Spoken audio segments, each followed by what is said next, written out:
You have found the Open Eclectic podcast, where Nate and Josh talk about everything from mobile games to books to pet peeves to cars to toys. Our interests run eclectic and we're open to more. Welcome to the Open Eclectic. I'd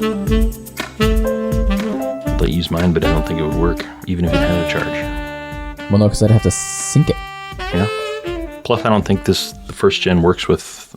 I don't think it works with that one. We have the same iPad. No. Didn't you get the iPad Air 4?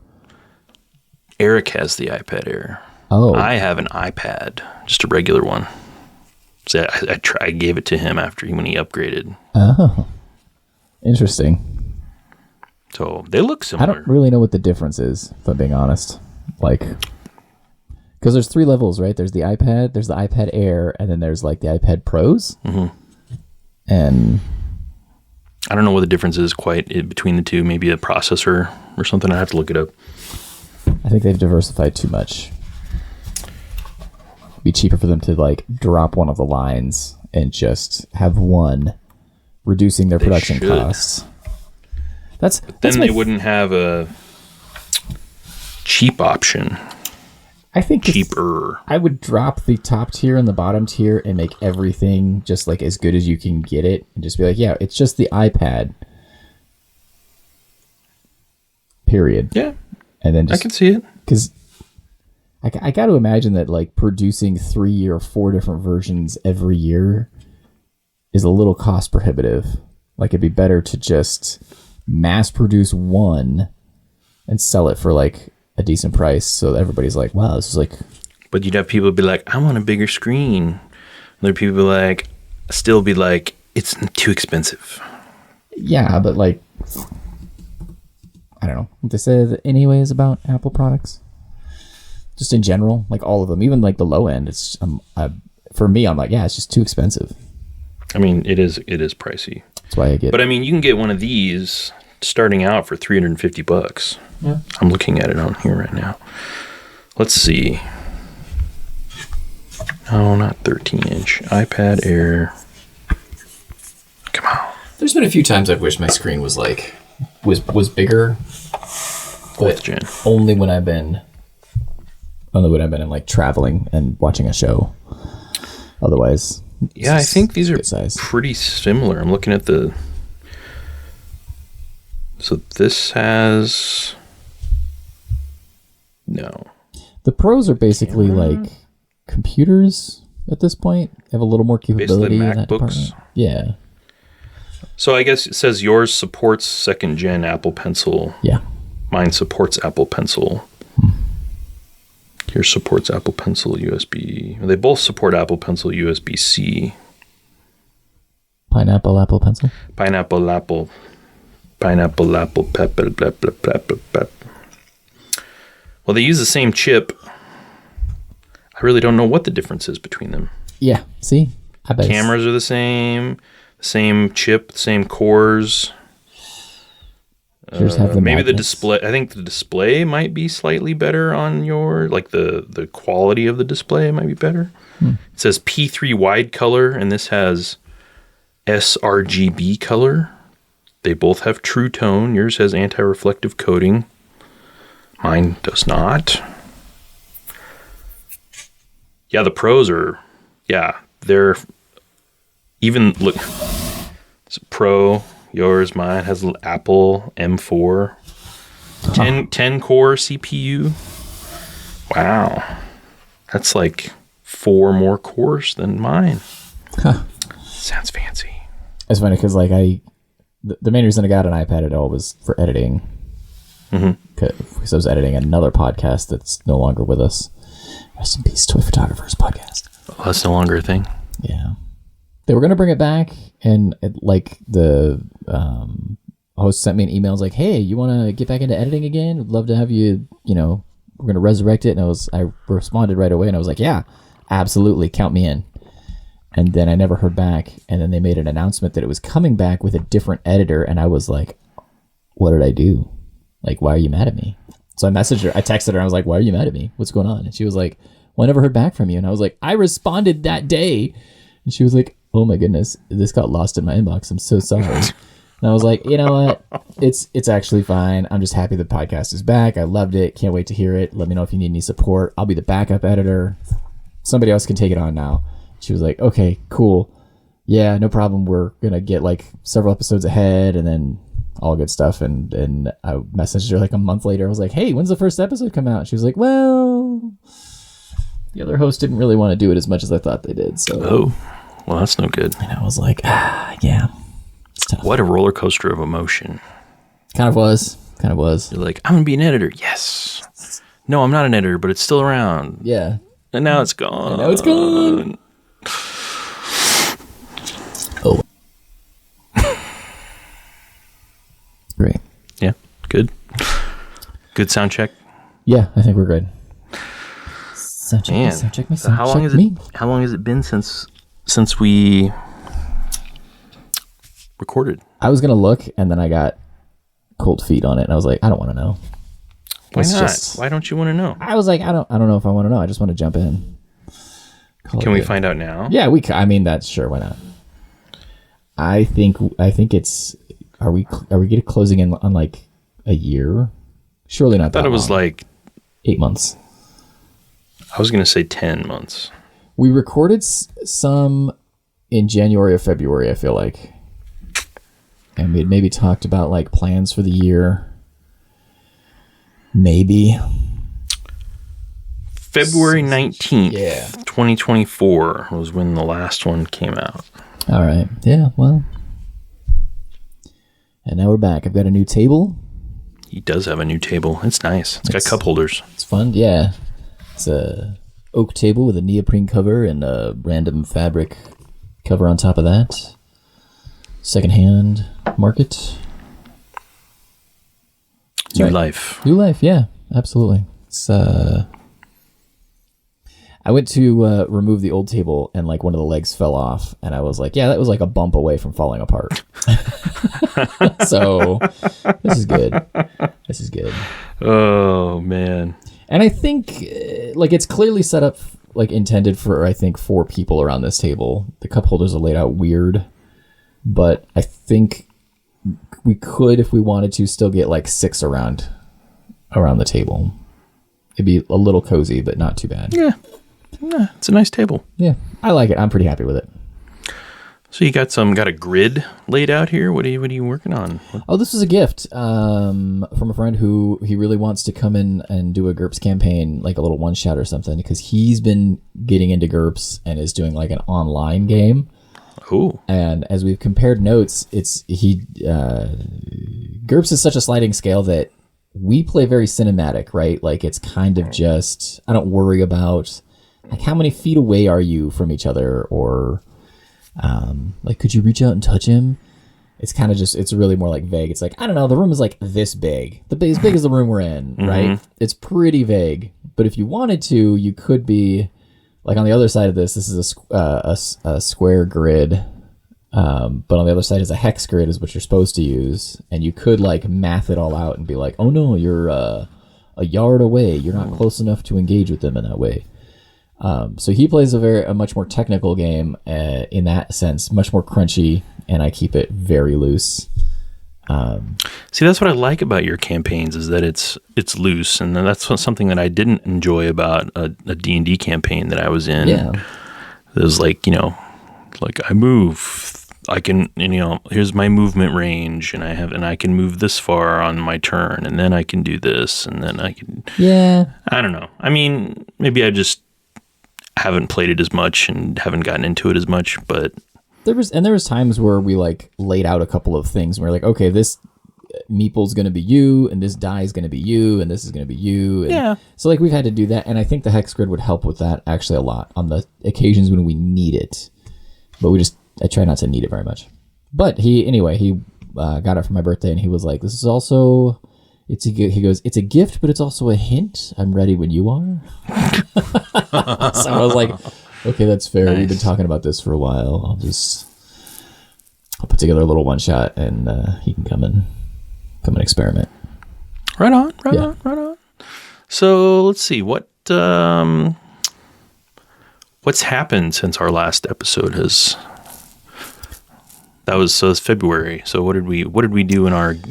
Well, I guess we rediscovered that dinosaurs are in Antarctica, and did we? No, I'm just making stuff up. I was like, that's cool. That's cool. What did I miss? Oh, I'm sorry. What did they find? Sorry, I didn't mean to. I'm sorry. Is it a portal to prehistoric times? No. Sounds like the basis for a fun campaign, though. Could be. Kind of like what's that TV show? Land of the Lost? No, well, I mean maybe, but I'm thinking of like, is it called La Brea? Was that the name of the show? Or it's like present day, and then they fall through a sinkhole or something, and they wind up in prehistoric times. I don't know. I've never watched it, but maybe. Yeah, it's Land of the Lost was the same thing. They're like traveling in their car, and I don't know. I watched it when I was a kid, so and only like a couple episodes. But yeah, this family gets like sucked into prehistoric times. That'd be a shock. Yeah, for sure. Some road trip. The old station wagon. Yeah. Sidling up next to it. You know what has happened jointly is the main campaign has come to an end. I talked about wanting to finish that up this year, I believe, and it came to fruition. Is that one of the year goals that you had? Yeah, I'd have to go back and listen to that episode to figure out what my other goals were. But yeah, it's been quite a long time. I mean, as a DM, it felt good to like kind of bring a degree of closure to it. Although I feel like, looking back, I feel like we needed one more session to like kind of flesh it out just a touch more. But I also think that I might think that no matter what. Yeah, I mean, it ended well, I thought. Yeah, well, you're one of the players, so that's kind of the opinion that counts here.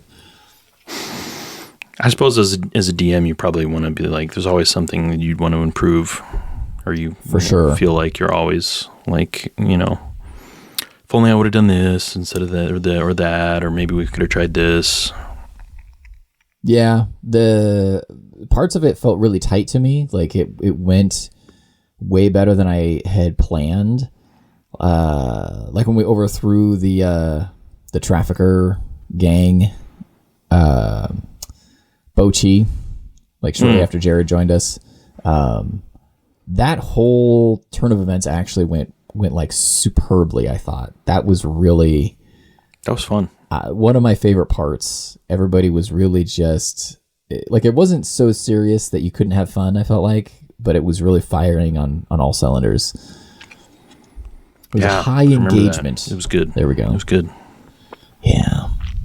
Good time. You did a really good job as a DM. Well, thank you. I appreciate that. Yeah. Superfan Alexa is going to be doing the next one. That's right. Yeah. We even did a little bit of a prelude. Yeah. To that last week. Yeah.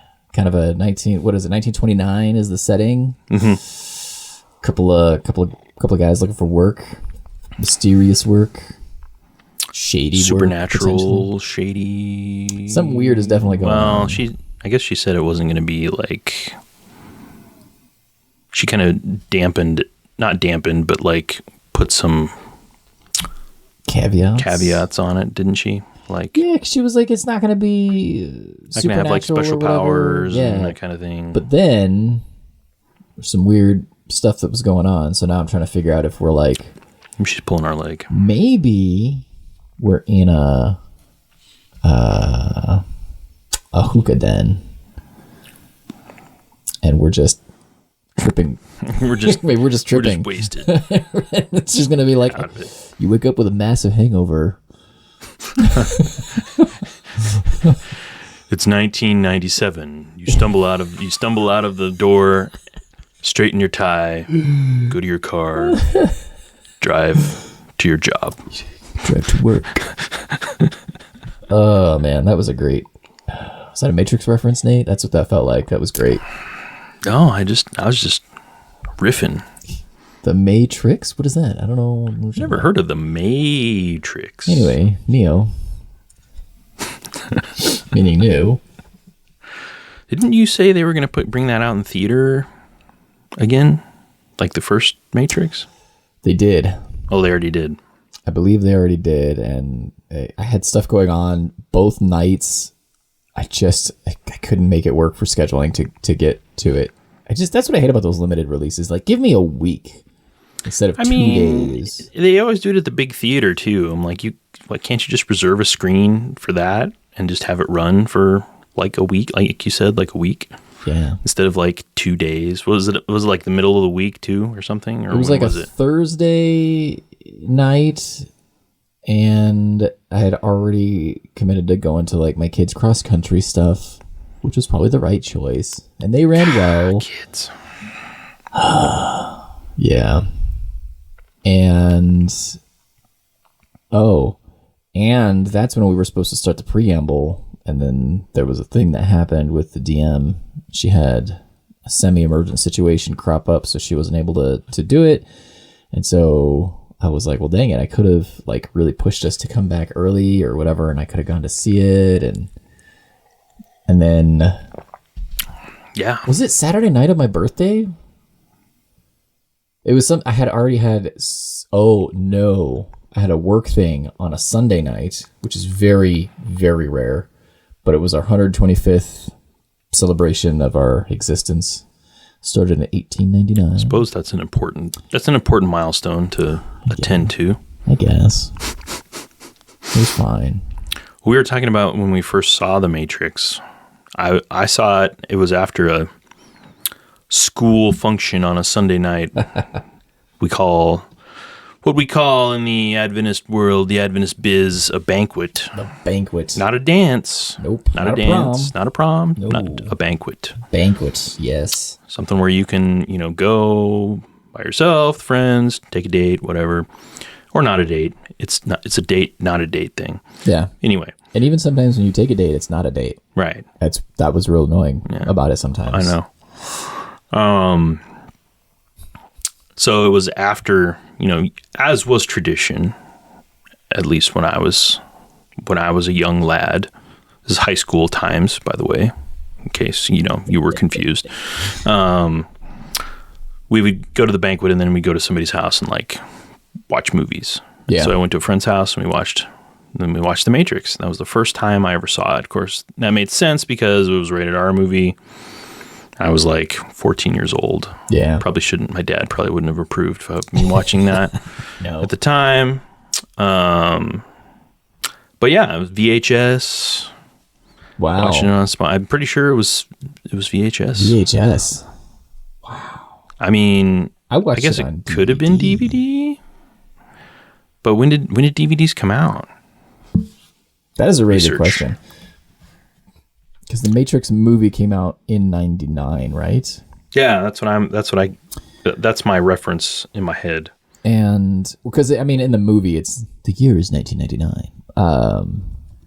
Or you believe that it's the year 1999. 1995 is when DVDs came out. Yeah, so I think it still could have been on VHS though, because the VHS held on for it did for quite a while. Quite a while. See, I watched it on DVD for the first time on like our little crappy desktop computer that barely played it. Like I'm amazed you had a DVD player on the computer. Yeah, it was. Well, we went to the Gateway Computer Store. Nice. Is that the one with the cows? Yes. The cow boxes. Made no sense at all. But yeah, So that's what we watched it on.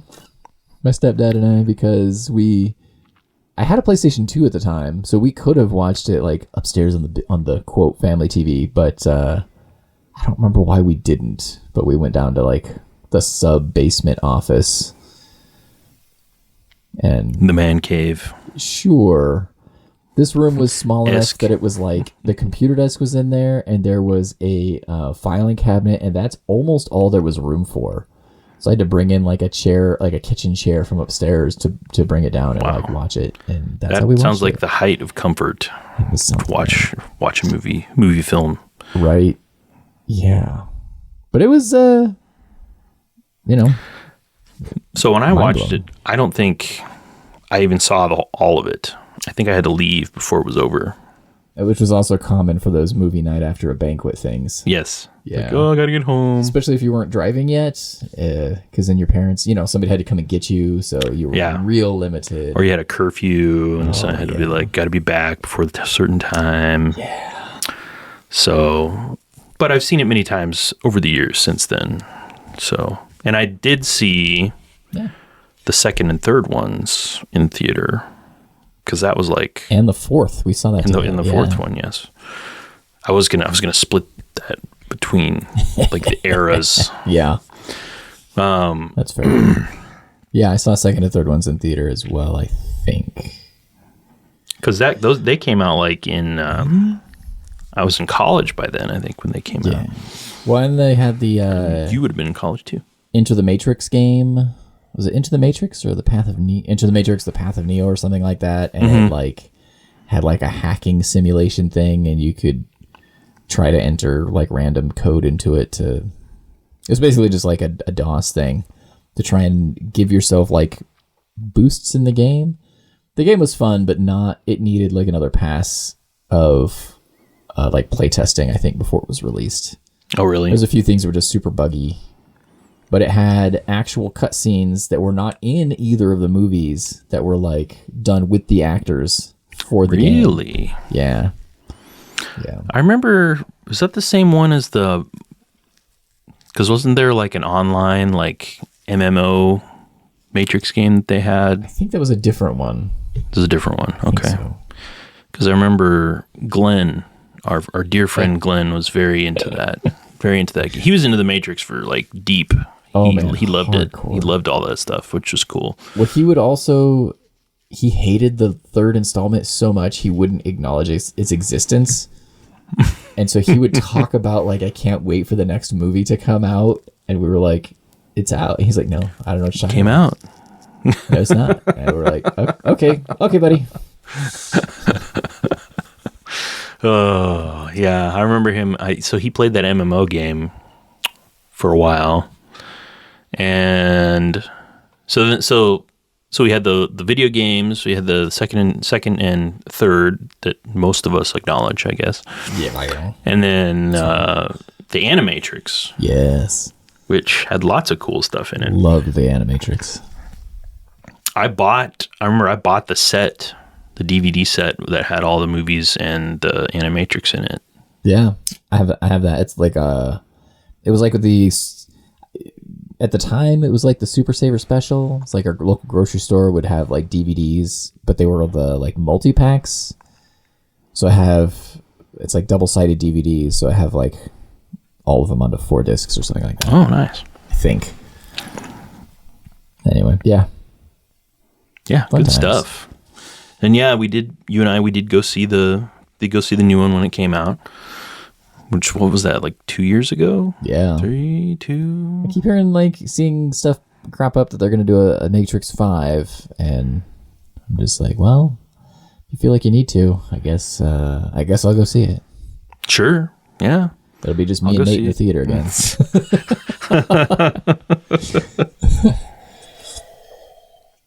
Which sometimes I like, and sometimes I don't. Sometimes I think certain movies I think are enhanced by the crowd. Well, we went and saw a movie recently that I guess there wasn't a lot of crowd activity during the movie. I mean, yeah. It was a comedy, so, kind of the...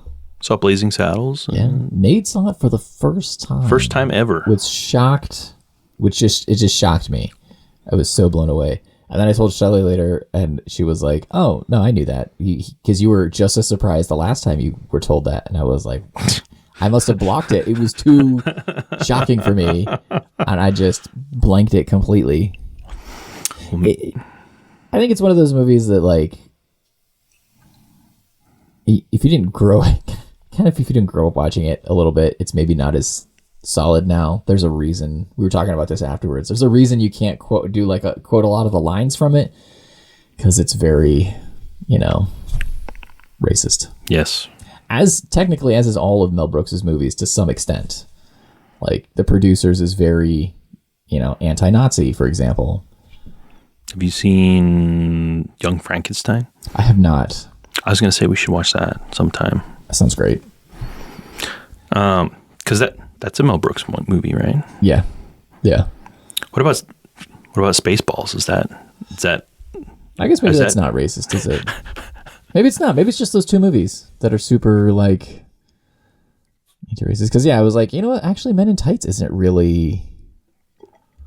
It's kind of a similar theme in that it's you have an oppressed group, but it's not like racist per se, right? It's the nobility versus the peasantry, even though Robin Hood is technically part of the nobility. Anyway. I didn't realize that was a Mel Brooks movie.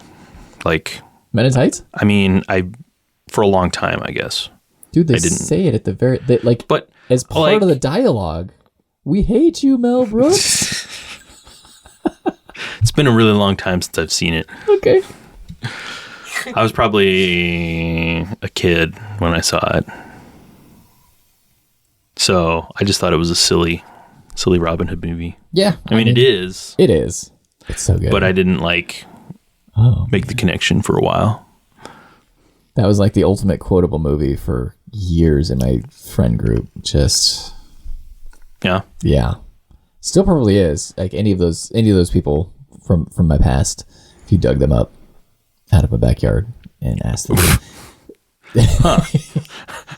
I mean, no, they're fine. Hey, it's me. Yeah. Ryan or any of them probably. It was the height of comedy, and it still is. And honestly, in some ways, I think it still is. Yeah, I think it holds up. I think it's worth a rewatch. 100%. I think I should show that to my son now. Because we did watch the first Matrix movie last year. Mm-hmm. Maybe? Yeah. Did he like it? He did. He was like, that was really cool. He was like, why did it look so...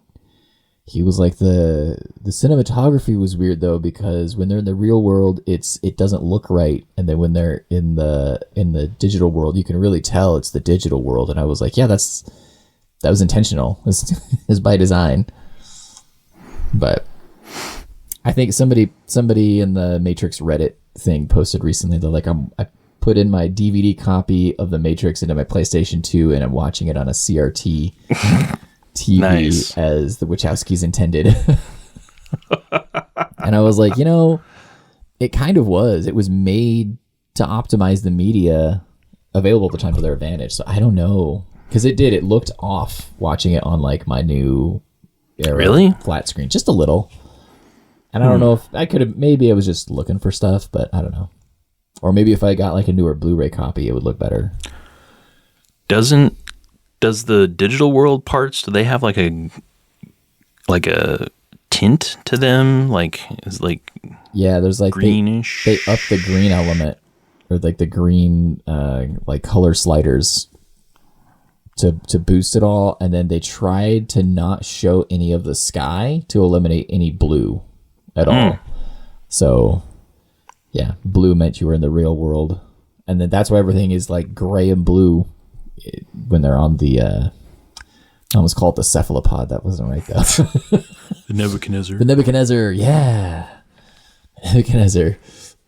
Cephalopods from our Star Wars campaign. That's what Nate called his ship. Anyway, it's a whole backstory. Yeah. It's a whole thing. We don't talk about that. Yeah, so it was meant to let you know there was a difference, and it seemed like the difference was greater watching it more recently. And I don't know if it's because I was watching for it, or if it's because it just is less subtle on new TVs. Is there like a Blu-ray version of it too? There's got to be at this point. I would think so. I wonder if it would look different. I don't know. If they like remastered any of it or. Could anything. Be. Could be. Did you buy the newest movie then it came out? I was going to, and I don't know that I did. I'd have to check. I kind of don't think I did, which I feel a little bad about, but only a little. I mean, you still could. I still can. You still could. Yeah, that's right. I still could. I'm sure it's somewhere. On the Matrix. On the Matrix. The net. In the Matrix. What is the Matrix? Whoa. Whoa. I think for as much as we give Owen Wilson grief about wow, I think Keanu Reeves says whoa a lot. Whoa. I think it's gotten more subtle as he's matured and kind of gotten older. But I don't know. I want a Owen Wilson versus.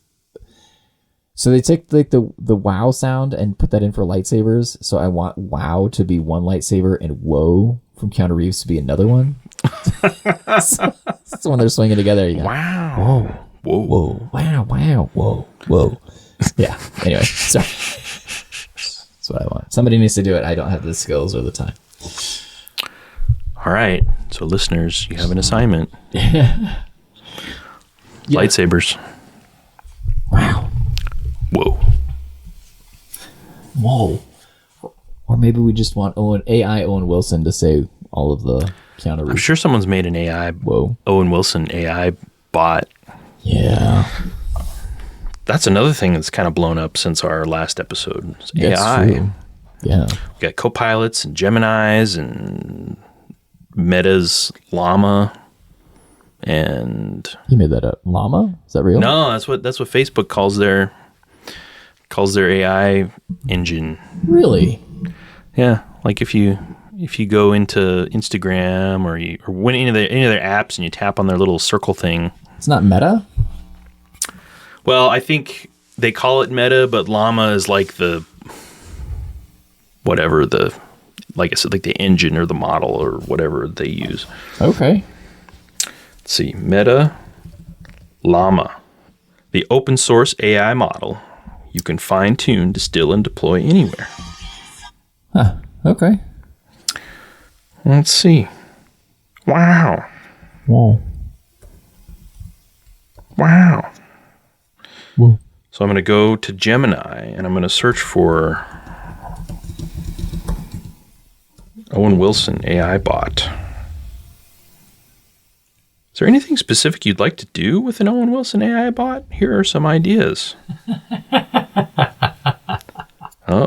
Create a personalized Owen Wilson character. Wow. Whoa. Wow. So I've been messing around with, not a lot, but a little bit. Josh, we both have with the AI picture generation, and I think we could agree that Copilot makes better pictures than Gemini does. Yeah. But for some reason, I like the look of Gemini better. Like it feels more comfy than Copilot. I don't know. Okay. But I still don't use it for much. I mean, that's like horsing around, really. Right? Yeah, like I use it to Google things because it can kind of seems to gather information a little bit. It'll gather from multiple sources and kind of give you like bulleted lists and breakdowns of things. And but I mean, Google. So Gemini is Google's AI. Yeah. So even if you just search regular Google, they'll have an AI breakdown at the top. So you don't even necessarily need it, I guess. But that's true. Yeah, I really like. I use it to Google and make silly pictures. Yeah, that's about it. Like our like the green olive Mountain Dew. Yes. I was messing around. So my friend from work, Jordan. I don't know if we've mentioned him before. I feel like we have. Here. We probably have. We were both messing around with Copilot and told it to make like an ad campaign for some made up Mountain Dew flavor. And it will. It'll make an entire, it'll have taglines and email bullet points and marketing, blah, blah, blah, and whatever. And it'll make cool pictures too. So yeah, it was neat. Yeah, it's that whole AI thing is something else. Because some people have there's a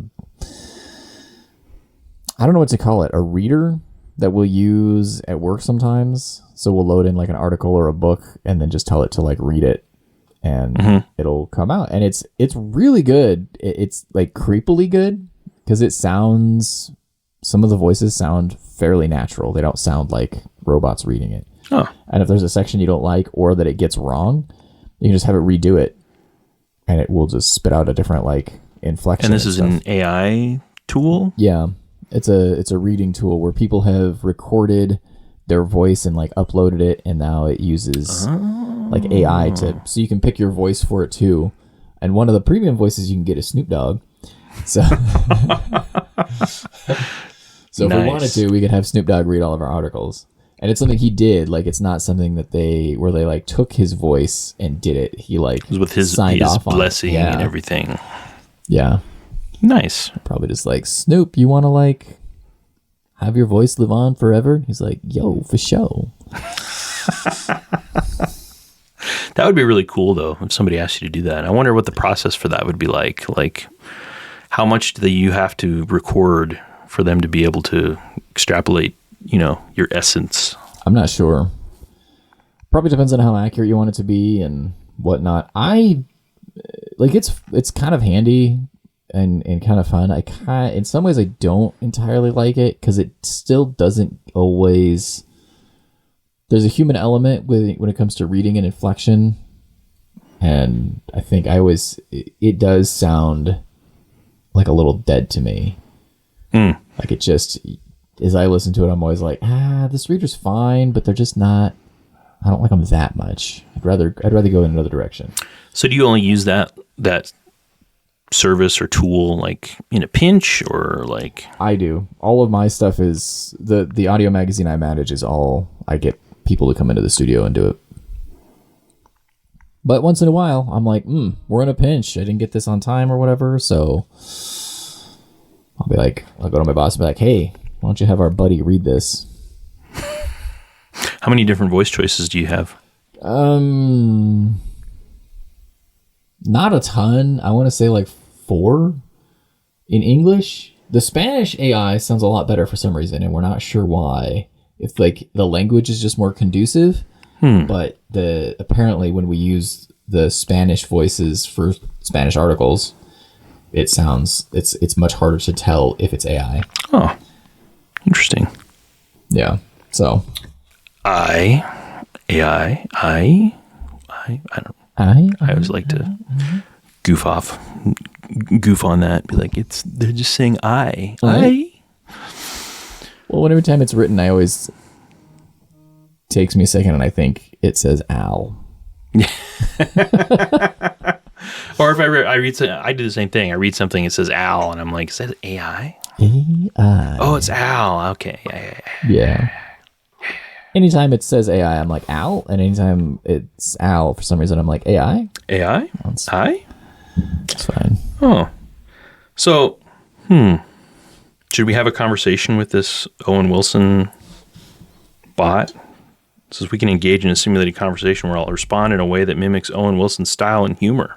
Oh boy. But it'll all be, text-based, so we're not going to get any like sounds out of it. Oh. So it'd be just like It's fine, I guess. Yeah.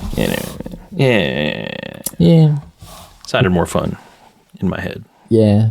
I've kind of had that happen a few times, and there was one time I actually caught myself. I was going to say something. I don't remember what it was. I wish I could. I just remember thinking like I stopped myself, and then I later, and I just didn't say it at all in the conversation. I just let the conversation carry on, and then later I said it out loud to myself. I was like, oh, that would have sounded horrible. I'm so glad I didn't say that out loud. No. Well, good. You got some checks on yourself, so you're not, not just busting out on half realized ideas or thoughts. Exactly.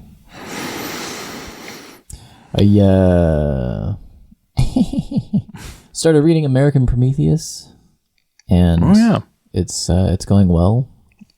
Slower than I would have thought, but well nonetheless. How far into it are you? I'm only 100 pages in. And it's like 600 or 800? Yeah, it's huge. But it reads really well. I was afraid that it was going to be like kind of like a weird list of facts and like dates, but it's actually reading in a way that kind of develops your understanding of Oppenheimer as a person. Mm-hmm. So sounds like the mark of a good book. Yeah. Good author. Yeah. That's two people who wrote it and collaborated on it, and it's going pretty well. I was very pleasantly surprised because I was dreading it just a little bit. Like, I was really interested and I wanted to know, but I was also just like, oh man. So you got that after you saw the Oppenheimer movie, right? I did. Because you were like, man, this is awesome. And yeah. Which did the same thing. We have that book somewhere at home. I haven't touched it yet, but well, when you do, it's not as bad as I thought it was going to be.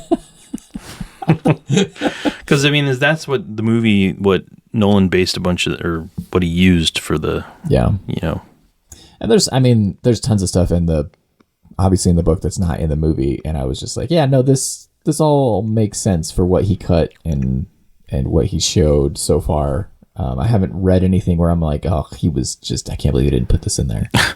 Because you only got so much time.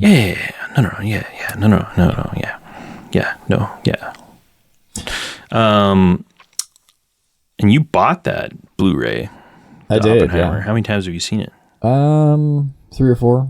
Yeah. Did I see it once or twice in the theater? I might have seen it twice. My brother saw it, like, no joke, 5 or 6 times. Really? Yeah. Wow. Loved That's a it. long movie too, isn't it? Isn't it like it's very long. 3 hours? More than 3 hours? 8 hours or so? I don't know. It was like it was like 12-hour shift. Over 3 hours, I think. But yeah, so I've watched it. I watched it in the theaters a couple times. I've watched it at home several times. I've only seen it once. It's pretty good. Should watch it again. Yeah. It's a good flick. Good film. Let's see. Yeah, I heard people criticize the atomic bomb explosion because it seemed small on the screen. Really? They were like, I was expecting it to be bigger and like just a more bold expression of it or whatever, and I don't know. I kind of think, I mean, the movie's not really about the bomb. It's about Oppenheimer. Right, yeah. I'm thinking I don't even really remember what that scene was like. I mean, I remember parts of it, but I don't remember like the actual like detonation from the movie. It's kind of about his rise and fall and his, struggling with the moral responsibility of what he had created. Mm-hmm. Yeah. So I think if you had made it too big, it would have maybe eclipsed other parts of the movie. Yeah, and you got to be careful. You don't want to glorify, the advent of nuclear weapons and I mean, that obviously is something that Oppenheimer struggled with after the fact. Yeah, they did. I don't know. I think some people didn't like it. I really did. That's fine. I did too. Yeah, I thought it was great. Yeah. How's your reading been going, other than American Prometheus? Well, that is quite the loaded question, sir, because I believe I planned to read about 20 books this year, and that's what I committed myself to on my Goodreads, list. But I want to say that I'm up to 43 books completed this year. Wow. 42 of my 20 books I've read, so... Goodness gracious. Now, that does include children's books that I've read, like 2 children. It still counts, though. But it still counts. That's the thing. It still counts. Well, that is bravo.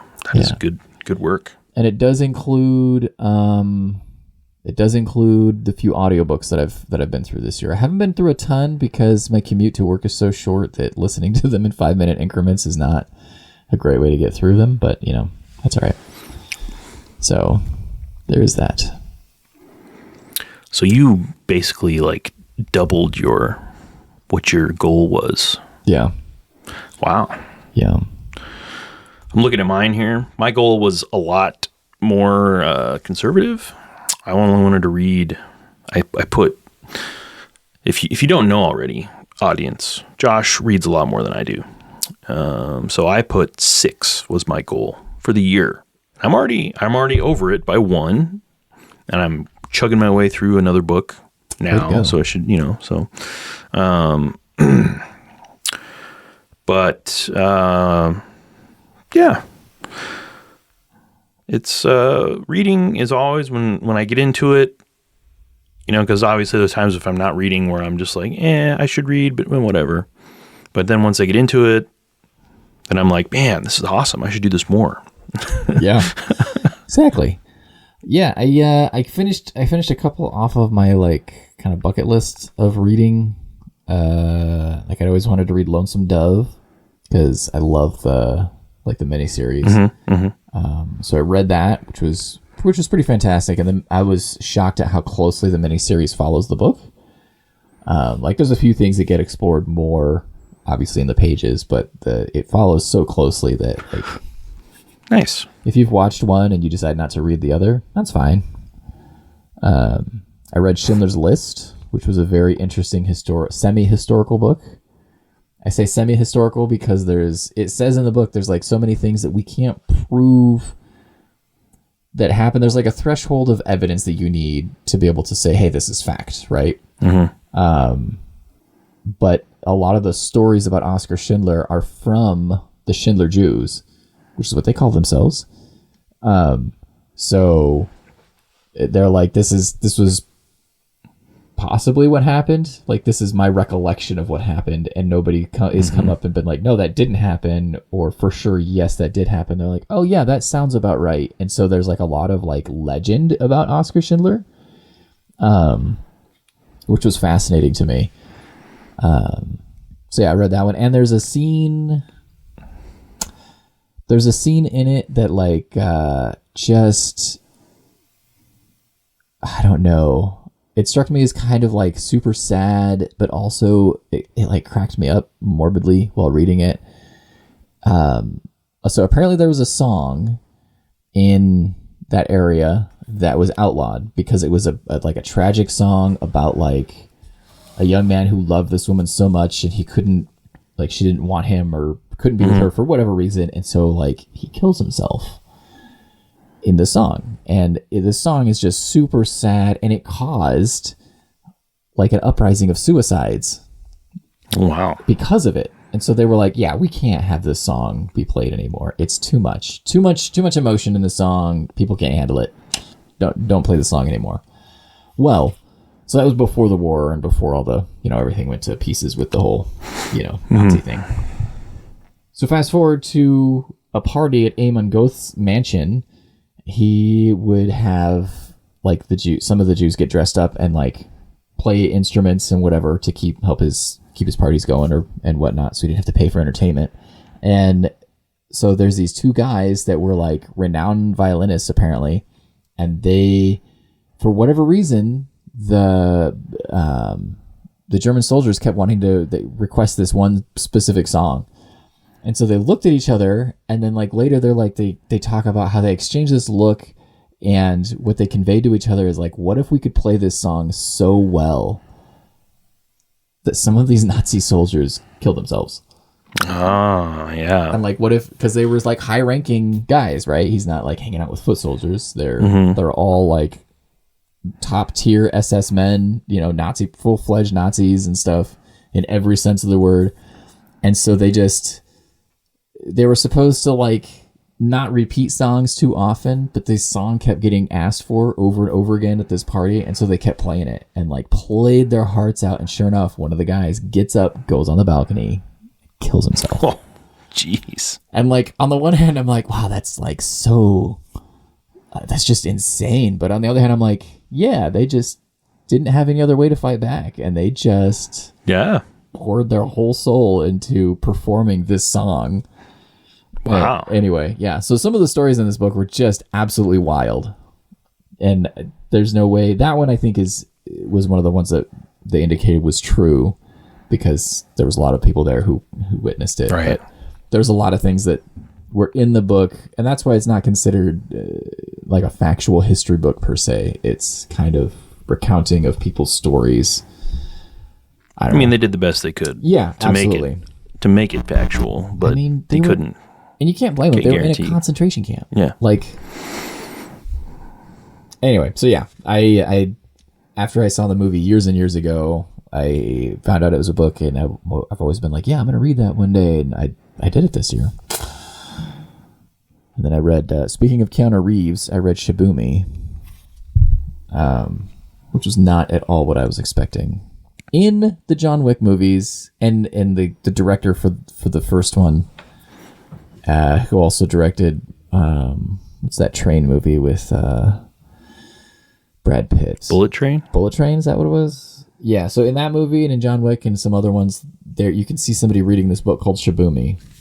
And supposedly it's what the movies are based on. So those are both high-octane action movies, so I thought I was reading like an action book. There's almost no action whatsoever in this book. Almost none. It's crazy. But the concepts are there. Like, I see where it was going. I see how they based it, and it does make sense. But, like, it's not what I was expecting at all. But anyway, so yeah, that's my briefish reading summary. Nice. Yeah. Very nice. Let's see, what did I read? My list will be a lot. Well, obviously my list is a lot shorter. Let's see. So I've read some Stephen King, as is my Naturally prerogative, my tradition. I started reading a science fiction series called The Expanse. So I read a couple books in that series, which is pretty interesting, pretty good. A couple in the series, even. Yeah. Wow. I read the first two. I read a book that I thought was just, well, I don't want to say god awful, but I didn't think it was very good. It's by a guy named Michael Connolly. Oh, that's right. Yeah. It's called The Night Fire. And I was like, what did I say? I sent a snap to people and said, I'm like, this feels like it was written by the SNL cast that did The Californians. Because it's just talking. I felt like all I did was just talk about locations in like Southern California. Yeah. Which, I mean, is cool, but I mean. Was that a Lincoln Lawyer book or was that a Harry Bosch? It was a combo. Oh, it was like one of the combo ones. Yeah. So the Lincoln Lawyer was in it, and then Harry Bosch was more of the main. So I guess, so it was a Bosch. So, okay. So it says it right here. It's Renee Ballard, number 3, Harry Bosch, number 22, Harry Bosch Universe, number 33. Oh my goodness. It's a lot of books. Yeah. I was so bummed to hear that it wasn't good, because the first couple of Lincoln Lawyer books are pretty decent. I liked them a lot. And same for the Bosch ones. So, I mean, maybe I should give it another try. Maybe I should try some of those other ones and see. I don't know. Maybe I just wasn't in the right place for like a more of like a procedural type of book. I don't know. So I read that. Station 11 is one that I read, which was an interesting book. I read that after I watched the miniseries. I don't know if we call it a miniseries. What do you call it? So it's a show with one season. You call it a miniseries? What do they call it? Like, it's like a limited release. Limited, because they tell the whole story in one season. Miniseries works. I mean, I don't know. So I watched the show and I was like, this is awesome. So I want to read the book. And I kind of think I liked the show better than the book. It does happen occasionally. But, they changed a lot for the show from the book. And so it's about like this virus or this plague that decimates the planet. And then all that's left, and it's set in, well, the show is set in Chicago, and I believe the book is set in like Toronto. But it's about how there's this, after it's all over, there's this roving band of Shakespearean performers that's who they follow mostly. Okay. And they have this, they've mapped out this route that they do every year and it's on this wheel that they stick to this route only, and they don't leave the route. And and of course there's no vehicles anymore. It's all horse drawn. So they have like like minivans that are pulled by the shell of a minivan that's pulled by horses and stuff like that. So it's really cool, and it just follows them around, and they go to different like settlements and perform Shakespeare. So they have musicians and they have actors and that sounds pretty cool. Composer. You should check it out. I think maybe you should read the book first and then watch the movie. Okay. Or not the movie, the show. Show. The really long movie with multiple chapters. Yeah. Yeah. It happens. And then I read another, because I'm always in like a post-apocalyptic kind of mood, like it's my jam. And I read The Cabin at the End of the World, that's a movie that they made a movie about it called they call it The Cabin or something. Maybe. It sounds familiar, yeah. But anyway, I mean, I don't want to spoil anything about it, but that one was okay too. That was I'd like to watch the movie and kind of compare the two. Yeah. Did you ever read World War Z? Yes, I did. I liked it. Yeah. I kind of want to read it again. That was really good. I remember listening to the audiobook, I think, back in our old Nelnet days. Yeah, because it's a reporter that's gathering stories and stories from the front lines and of the people that went through the zombie. But it didn't like destroy humanity. They like survived. Yeah. So it was kind of a unique take on a post-apocalyptic type of thing, because it's not like everything's super bleak. It's like, yeah, we had a problem and we kind of figured it out. Yeah. It's like the hardiness of common folk. Yeah, exactly. Humanity. Exactly. Yeah, I should read that again. Yeah, that one was really good. Because I've been watching. So I another thing that I accomplished or did. I finished The Walking Dead, the TV show. Wow. All 11 seasons. Finally finished that show. So only 11 seasons. So in my head, I think of it as like way longer. It's not like a Grey's Anatomy. Yeah. Which I can't believe that show's still on, by the way. Yeah, the wife is gone through the whole thing and is striving to get caught up because the new episode's just released or something. And I was just like, man, I can't believe it's been on as long as it has. So I'll just like catch an episode or two with her, and I had to quit. And I was like, because I was just like, who was this guy? Who is this girl? What is their deal? What is going on with them right there? And I was like, you know what? I'm really sorry. I should probably just not say anything, because I could go back and watch it all, but I don't like it after they get rid of certain characters. So, how many original characters are left? Spoilers. 2, like original, like day one characters. Yeah. Oh, so it's like 4 or 5, because there's spoilers all. There's Gray, and there's Weber, and there's Bailey, and there's Karev. I think those are the only 4. Wow, Karev is still around. That have been on since day one. And he might have had a brief hiatus. I can't remember. Because I didn't watch it. So I get my Grey's Anatomy news like secondhand from my wife, who's like, it's just like, oh, I can't believe they did this and this and this. And I was like, they did what? They killed who? Yeah. That's like, gosh, how many seasons is that? That's got to be like 21 right now. Wow. I think something like that. It's got to be like record breaking. Maybe. I mean, other than like soap operas, which I called it. I was like, it's a primetime soap. Is what it is. Essentially. Yeah, and it's one of the reasons I quit watching it is because they had a character who managed. It's one thing if you talk about a character like he's slept with every woman in the hospital, but when you actually have an episode where people raise their hands to verify who all has slept with this one guy, and every woman raises their hand almost, that's too much for me. When everybody is just like hooking up with everybody, it bothers me.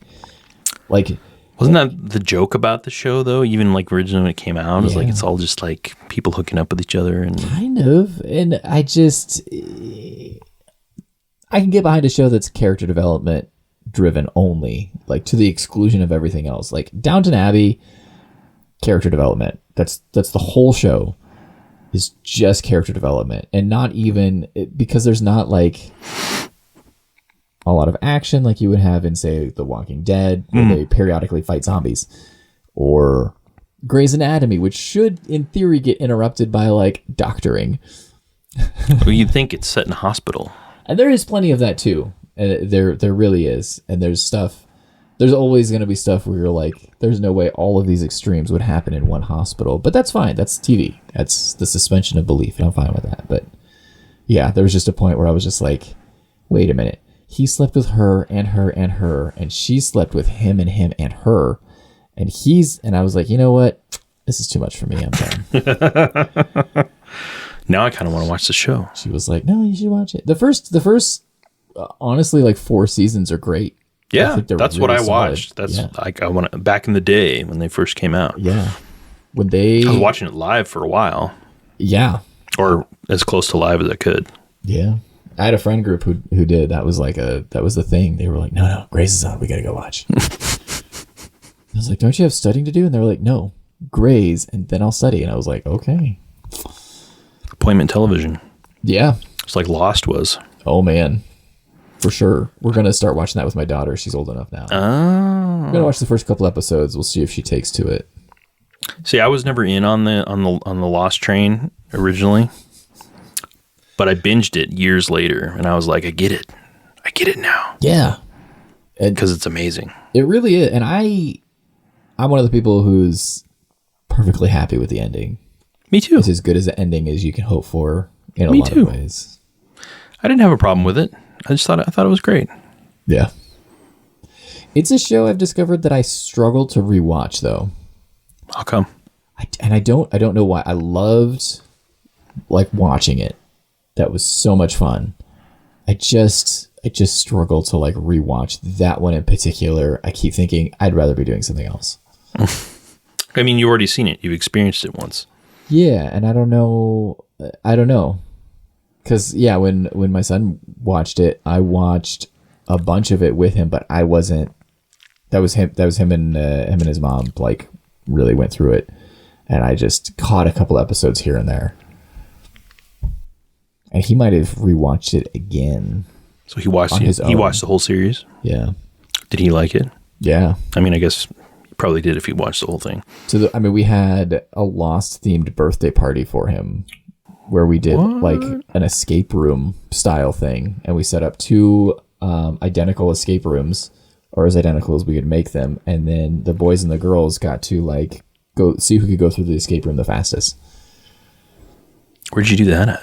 At the church. Oh, yeah, sweet. Yeah, that's cool. It was a blast. It was a lot of fun.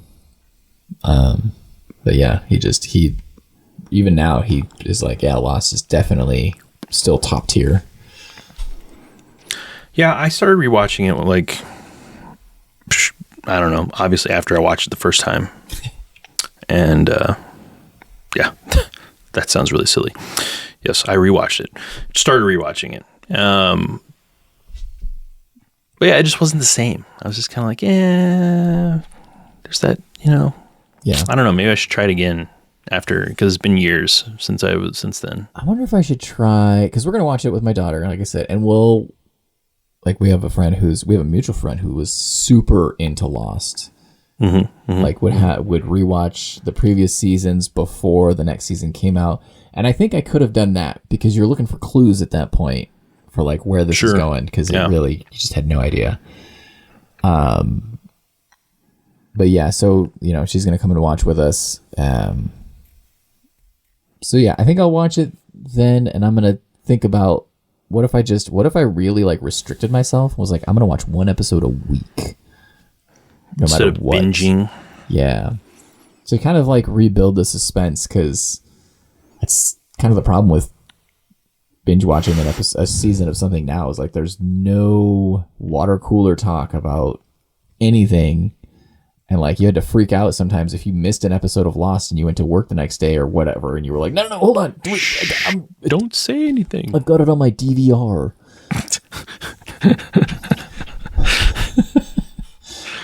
Or they started releasing the episodes on the website on the ABC website. Like you could 2 or 3 days after the episode aired, it would be available. You watch it on the website. Yeah, so that's how we did it.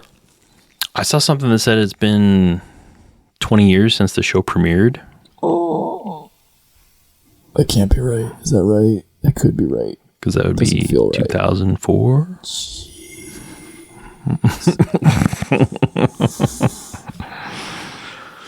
Oh, I feel old. Yeah, a little bit. That makes it a vintage. 20 years. If something's 20 years old, then it's a vintage, whatever it is. And how many seasons did that show run for?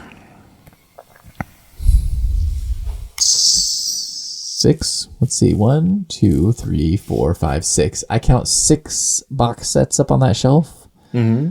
So that's, I think, 6. Those were my sons. Got him for his birthday or something. I don't know. But yeah, I think 6 seasons.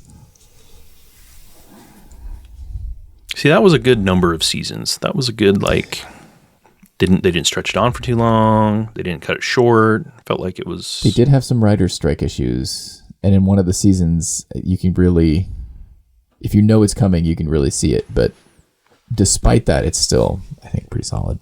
Was that towards the end of the show? Or was that... I want to say, and I could be wrong about this, I want to say it's season 4. Okay.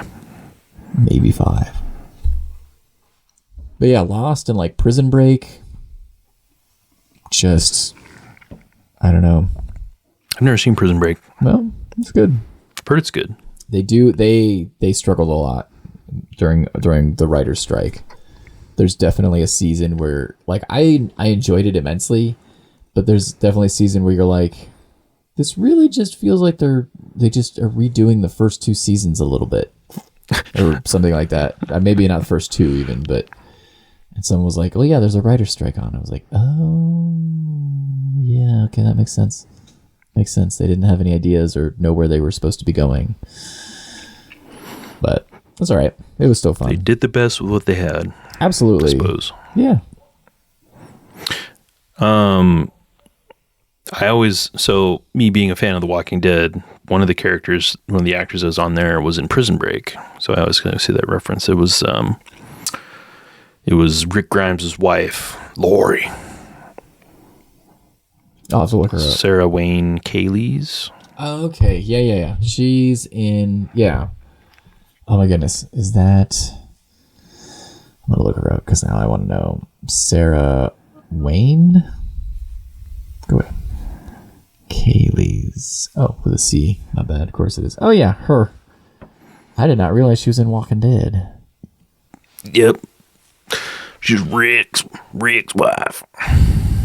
Yeah, okay. Well, cool. Since our, looking at time, since our recording, I got into the celebrity number 6 phenomena, and then it ended. What's that? So also on topic with Lost, there was a curtain or some fabric that was produced that had a bunch of celebrities, like artistic edits of their faces. Obviously, since it's like a single imprint fabric. And so somebody had this like curtain, like, hey, that it repeats. So I have all these celebrities, and they like numbered them. And they were like, I'm just trying to figure out who some of these people are. Like, this is obviously Josh Holloway from Lost, and this is this person, and this is Jessica Alba. And they were like, I'm just trying to find the actual like photo that it comes from as well. And so they found like, the photo shoot or the red carpet walk or whatever. Mm-hmm. And then slowly people got all of them figured out except for one. And that was the one that was number 6. So like there's a whole like Reddit page dedicated to celebrity number 6, which is where I primarily did my hanging out. I even did some digging to try and find this person. Like people did all kinds of stuff, reverse AI and like AI imaging and everything to really try and figure out this thing. And then like a month ago, someone was like, we found it. Here it is. Here's the original image. And it caused its own bit of drama in the community, as things do, because they were like, no, that's not really her or him, depending on, we couldn't decide the gender either. There's like a lot of debate about like, is this Joaquin Phoenix? No. Is it this person? No. And then the person who originally posted it, like, kind of got bullied by one of the moderators and was like, yeah, this is an AI image and all this stuff. And it turned out it wasn't. It was true. And so then they found this model, and she actually came onto like the Reddit page and did like an AMA. And Oh, really? yeah. So it's been like a fun thing. It just, and now the community is like kind of desperately looking for like the next mystery to solve. And of course, for me, I'm like, guys, just let it go. There'll be a new thing later on where we'll want to know. And of course, some people are like, posting stuff. So there's like a picture of, what's that famous picture of like George Washington on the boat? That's on the Delaware. On the Delaware, yeah. And so people are like, oh, help me figure out who's in this photo, guys. And just different things like that where people are just being humorous and they're like, help me identify these people. But yeah. Anyway, so they solved it. It's been like in the New York Times and a bunch of other places.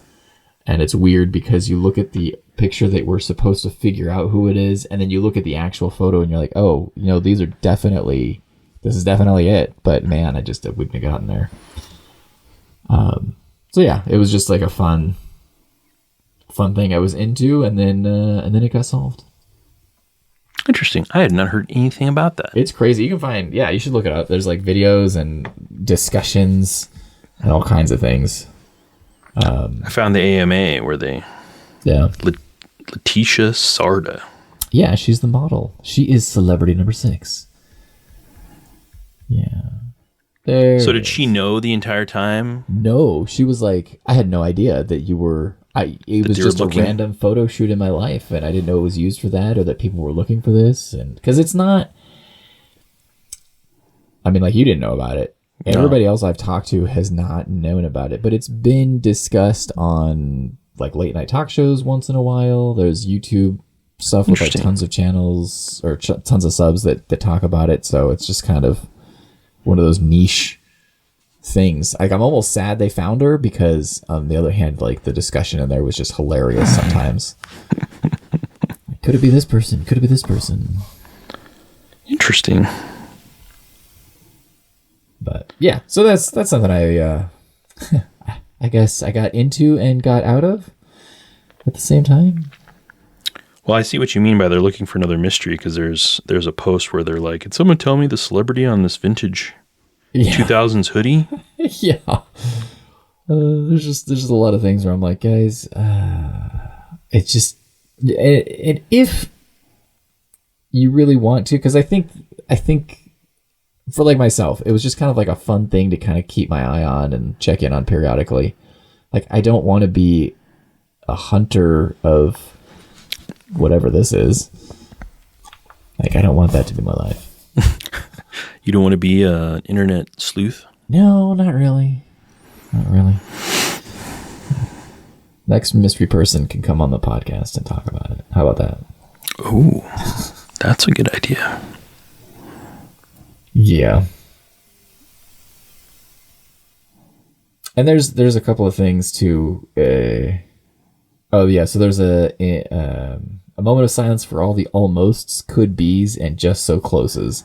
And you scroll through and you're like, oh yeah, so a lot of these people really do. You can see the dots, like, that they're trying to connect. Yeah, definitely. Especially if you've been staring at this for months or years or however long they were doing it, and it just, yeah, I can see it. People would fight in this subreddit about like, no, it can't be that person, and here's why, and it's not them. It'll never be them. It's never been Walking Phoenix. Walking Phoenix always cracked me up, and that was one I didn't agree with. I could never see it, and anyway, it's fine. It was fun. It was fun while it lasted. I was happy to be there. Sounds fun. Saw the first image and I did have the same reaction. I was like, that's AI. That's not real. And then I was like, maybe it is. Maybe it is. It's hard to tell on Reddit now. Like, I can't trust the internet anymore. Oh, it's a whole problem with artificial intelligence. Can't trust our eyes anymore. Yeah. Exactly. And I'm just not good enough to like figure. There's people who are really good at spotting the details to be like, oh, that's AI, and here's why. That's not me. I'm like, oh, that's real. It's totally real. Green olive Mountain Dew. It's a real product. It's a real product. So speaking of AI, there's like somebody made a bot where it's the coach of the Miami Dolphins, Mike McDaniels, at the podium, at a press conference. Yeah. And it's just him talking, but he's saying just totally ridiculous, crazy stuff. But it sounds exactly like him. So they must have sampled enough of his press conferences, and him talking to where they can just keep this bot going. And it looks kind of like the video looks kind of grainy and stuff, but you're like, that's just because I don't know. Yeah. That's just internet quality. They uploaded it and it looks like crap. Yeah. It's copy. Yeah. But but it's funny, but it's also kind of scary because you're like, they could do that with like serious things too and be like, oh, really? Did this happen? Like, no, I didn't say that. That was AI. So it's interesting. It's humorous to me because my boss, who's like 10 years older than me, at least, is like really into AI and the tech stuff around it and whatever. And I'm like, not in a hardcore way. Like, no, we should really stay away from that stuff. I don't think this is going to end well. Are they like, it's going to change our lives and it's going to be awesome? Kind of. So he uses Copilot a lot. And he's like, on the one hand, it's great. Like, there are benefits because he can be like, yeah, give me a quick summary of like the email exchange between myself and this other person in the company. And it will just like give you the bullet points. And that could be really handy. I'm not disagreeing that it's a potential tool that you could use to enrich your life in some ways. I just, in general, I'm like a slow adopter of that kind of thing because of, like it's hilarious. I saw that some kid on the trip to the pumpkin patch was showing a video of like, it was Donald Trump and Joe Biden playing like an online video game together. Have you seen those? They're so hilarious. And it's not them, right? It's like AI voices generating their dialogue and whatever. So it's just for funsies. I don't think anybody's ever presented this and being like, this is actually them. This is what they do. Cause I just don't see that happening. But like there's the fun aspect, but then there's like the scary aspect of it too. Of like, I never said that. Well, we have this recording of you saying it. Well, that wasn't me. But that wasn't me. Must have been artificially created. Right. And it muddies the water. Yeah, I definitely. think it muddies the water more than it clarifies things. That's my thought right now. Especially what people are going to use it for. Yeah. The internet's huge. It's vast. And so is humanity and people with more nefarious intentions rather than, or even if they're just goofing, still, you could make some stuff that could cause some issues. And I want to just recognize too that, we've watched Terminator. So maybe that's playing into this a little bit. Skynet's coming, y'all. They turned it on. It became self-aware. Oh my God. Oh. Yeah. So there's that. We have no movies about it ending well.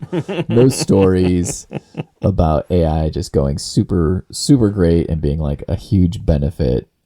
Even in like iRobot, there's good stuff in there, but it's also like, I mean, obviously, because if you have a story that has no problems in it whatsoever, nobody's going to want to read that. Right. There's no conflict. There's no conflict of any kind. Everything was roses. Yeah. Everything was rosas. Rosa, Rosa, Rosa. Diaz. Brooklyn Nine-Nine. Oh. Sorry. Nice.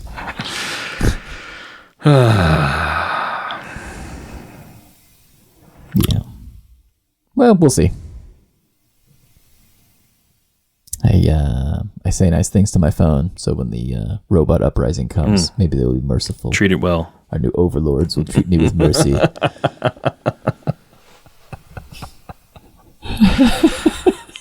Or, like Rick and Morty with the, you treat the dogs well. Yeah, exactly. Because when they become... Where are my testicles? Summer. Summer. Where are my testicles? Exactly. Yeah, same thoughts. Oh, I took over a Reddit page. Oh, yeah. For the Shadow. Yeah. It was... That's right. Moderator was AWOL, and I couldn't post anything, and I just went through the process of submitting to Reddit of being like, boot this person, make me the new overlord. That's been going well? Sure, yeah. I've been seeing posts pop up on there. Yeah. Oh, did you follow it? Yeah. That's nice of you. Yeah. Yeah. So, yeah, posts pop up, and I approve them, and I like the comments, and I comment myself on stuff that people post. It's great. It's not like a thriving subreddit by any means, but it's fun. Got some interest. Yeah. We need another thing, a shadow thing. Like there needs to be some sort of resurgence. And somebody was just commenting, they were like, yeah, we need a new movie. Like, I'll just come out and say it. I would just love a new movie. No disrespect to the Alec Baldwin one. Like, let's base it on the pulps and do this and get their suggestion was either Michael Shannon or John Hamm to play the Shadow. And I was like, So I commented back, and I was like, I would like somebody a little younger. Like, John Hamm is actually a pretty decent actor most of the time. And usually when he's not, it's kind of intentional, which is odd, but he's got that level now. The stuff that he does well, he does real well. And I was just like, I just think that, like, if we started on it today, we'd get a script going in like a year maybe, and then you'd have to get the rights, and then you'd have to get it like made and everything. So it'd be like 3 years before we could really get this off the ground. I was just like, I'd like somebody a little younger than John, who's like 60. Really?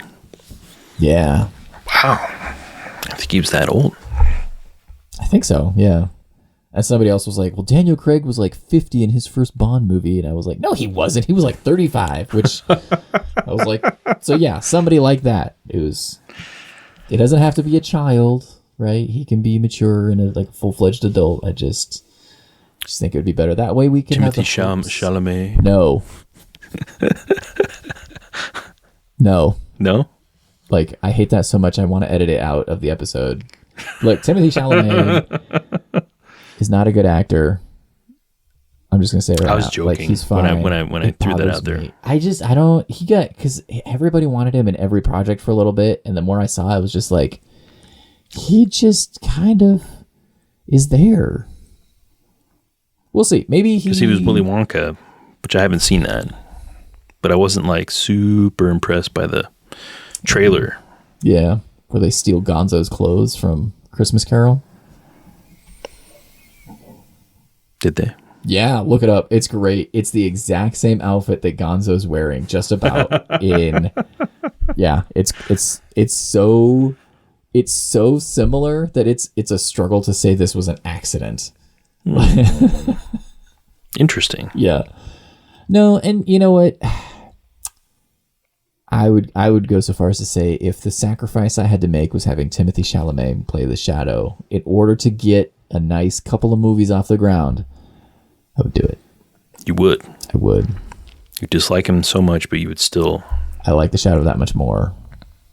But I want you to know that was totally a joke. Suggestion. No, I understand.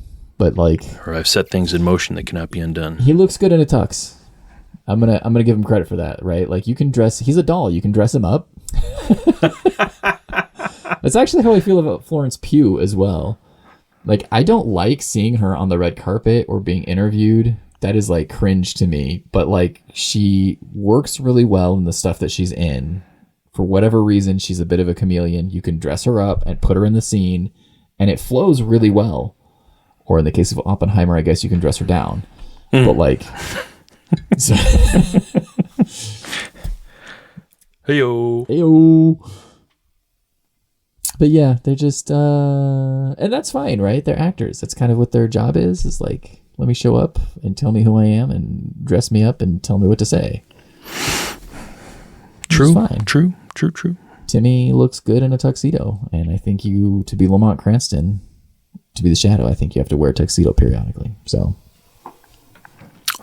Timothy, if you're listening, you could pursue that project. Josh would be okay with it. You have my blessing. Begrudging. My begrudging blessing. Yo. Maybe in like that's one where it's like, yeah, we should start writing it.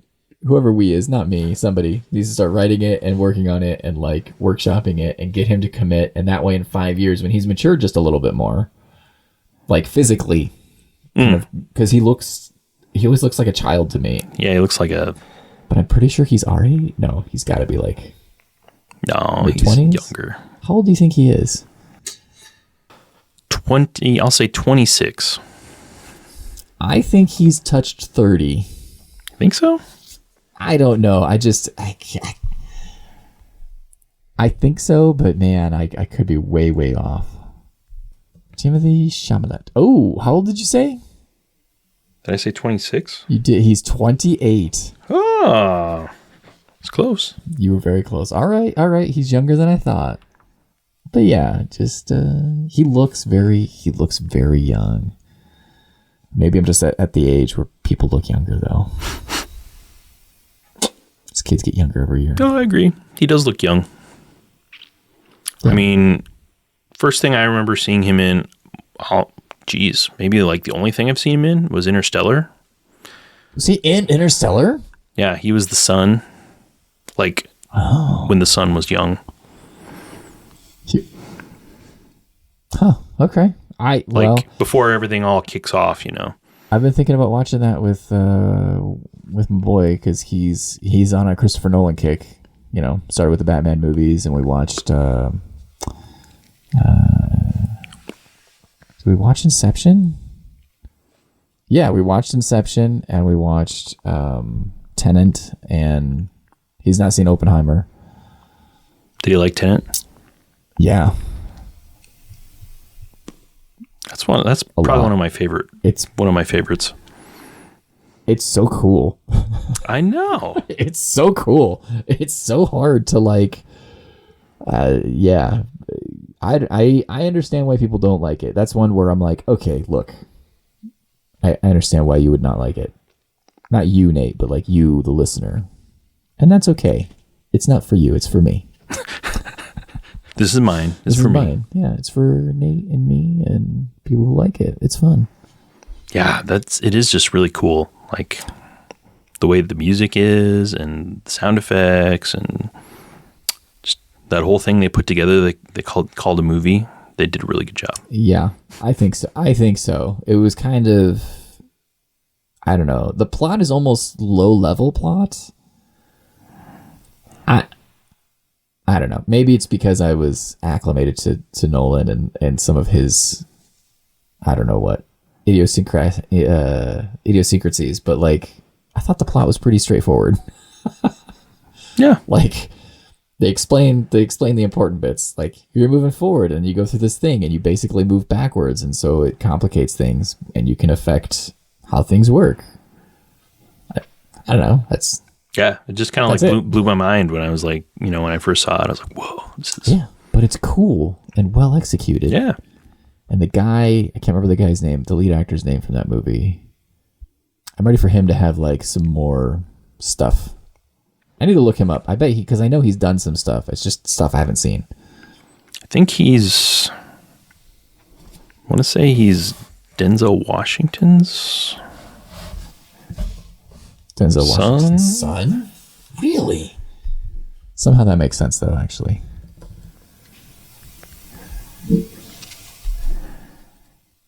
Yeah, that movie's not that old. 2020? I wish I had seen that in the theater. John David Washington, the protagonist. American actor and former football player. I forgot he played football. Parents, Denzel Washington, yep, and Pauletta Washington.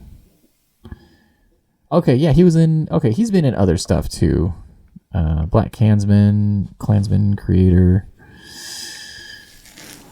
Just some other kind of random stuff. It's in a movie called The Piano Lesson, but the piano's on fire and has a bunch of black smoke coming out of it. Interesting. Okay. Oh, that looks scary. Apparently he's in Malcolm X. No way. He had to have been a child. According to the Google search, he was in Rogue One? No. Really? Who was he in Rogue One?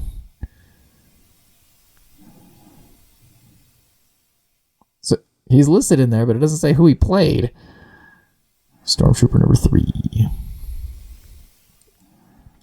Might have to do a little deep dive on John David Washington. Because I liked him a lot in Tenet. I was like, this guy, yeah, has like a degree of physicality and yeah. Yeah, I thought he did a good job. Robert Pattinson did a great job. I mean, everybody did a great job. Absolutely. But yeah, he was really good. Yeah. I feel like I should watch that again. Yeah, it's been a while since I've seen it. Be right back. See ya. We'll be back in a couple hours. Yeah. Did you borrow that from me? I did. Have I have it. I can give that to you. I put it upstairs. I can't remember why. I mean, I have it like the electronic version, so I can watch it whenever. But yeah, I think since you lent it to me, I think I've watched it like 4 times though. Wow. Because I think, yeah, I watched it and I think I watched it again, and then I watched it with Mart, and then I think we might have watched it again. So yeah, 3 or 4 times. It was just fun, pure fun. I know, I love it. So enjoyable. Oh man, give me another movie like that. You got a heavy hitter and like Kenneth Branagh, Yeah, in it. Yeah, Elizabeth Debicki, she was like perfecto. I was trying to think of what the weak link was in that movie. Like, what was like the weakest part where you're like, yeah, I wish that could have just been a little better. And honestly, I'm struggling to come up with it. Can't think of anything. I'm gonna have to watch it again. Yeah, I don't think it did. It's not like a perfect movie, but I can't think of what it would be. It was just fun. Yeah. Always the complaint about Nolan, I guess you could be like, oh, the dialogue's hard to understand. But I didn't think it was hard to understand. No, I didn't either. It was a little quiet at times, but it was intentional. It's a vibes over plot movie, and I enjoyed it. Definitely. Oh, I've now watched more of the Fast and the Furious movies. Why? I had only watched the first one from like way back in the day. And I decided this was not a movie for me. Like, it was fine. I think I'm on record of saying I dislike Paul Walker. He's just kind of, but, and then I did, because Martin wanted to watch some of them. And so we started watching, we got through 2 or 3 of them. And I did have the thought, I was like, oh my goodness, I just need to look at these as vibes over plot movies. Like, the plot is real weak and kind of bizarre and honestly a little stupid in a lot of them. Mm-hmm. But I was like, you know what? That's not the point though. The point of this movie is not the plot. It really is just like, wouldn't it be cool if you could drive good? Yeah, and then eventually it's like, wouldn't it be cool if you could do bank heists or whatever? What if cars could fly? Or I don't know. I haven't seen any of those. It's funny because somebody was like, "Yeah, the movies start getting good around number 5 or something." I was like, "That's not a good endorsement." You gotta go through 4 other movies before you get to the good part. That's not good. What do you mean? I've seen the first one and a couple of the later ones, but I haven't seen like the second and third ones. Yeah, Tokyo Drift was something else. It was just, the more I think about the driving in that movie, though, the more absurd it gets. And I was just like, you know what? Maybe I just didn't think about it. Just be like, you know what? It's cool. Just turn your brain off. Yeah. Just like, go on for the ride. And I'm like, yeah, all right, yeah, rev up that engine, drift down that spiral thing, and get parking lot, whatever, half an inch away from the concrete, and then pretend like you did that on purpose. That's fine. That's cool. Why not? Yeah. All right. Yeah. It's like, it's all good. Yeah. It's a heightened reality. That's what it is. And maybe if I dropped acid for it too, it'd be good. That'd be a whole other experience. I think it would enhance the film though. It would enhance everything. It would enhance everything, wouldn't it? That's right. Oh man.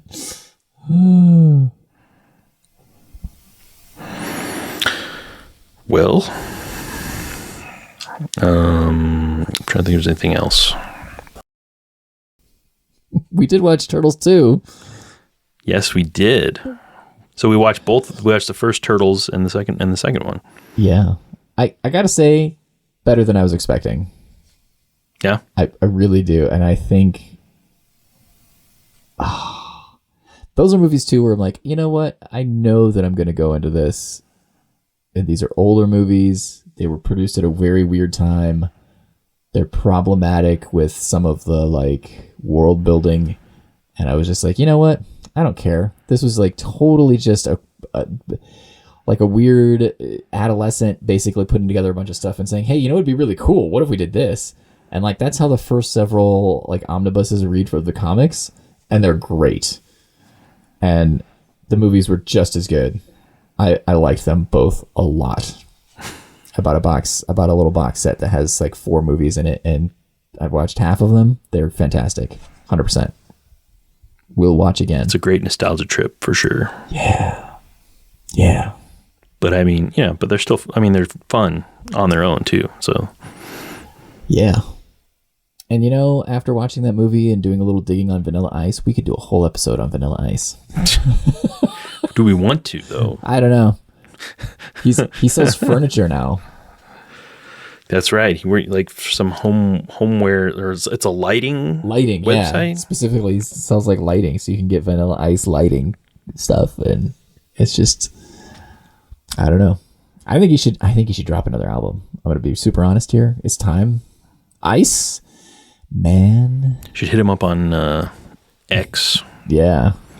Or be like, Instagram. whatever it's called, or Instagram, and be like, yeah, yo, bro, make another album. Been listening to the old rhymes, man. It's time. Have you been? I mean, I listened to like Ice Ice Baby and Ninja Rap, which were his the two number one things that you can stream on Spotify. But yeah, it's just it's fine. Why not? Or get together with a crew. That way you can, you know, as we said, follow his leadership advice. Stop, collaborate, and listen. Thanks everyone for joining us again for an episode. And again, we hope we've got some episodes ideas that could potentially be made fairly quickly, so we can get some more content out. And until next time, stay frosty. Or whatever. Yeah. But if you're thinking about doing frosted tips, don't. But if you do, send us a picture. Thank you. to be featured on our Instagram page. On our Instagram. Thank you so much for listening. You can find The Open Eclectic on Twitter, Facebook, Instagram, and MySpace. Want us to ramble on about something specific or have a comment on what you just heard? Send us an email at theopeneclectic@gmail.com. We now have a Ko-Fi if you feel like supporting the show. That's ko-fi.com/theopeneclectic. Or support the show by leaving us a review. Thanks. We hope you'll join us again next time on The Open Eclectic.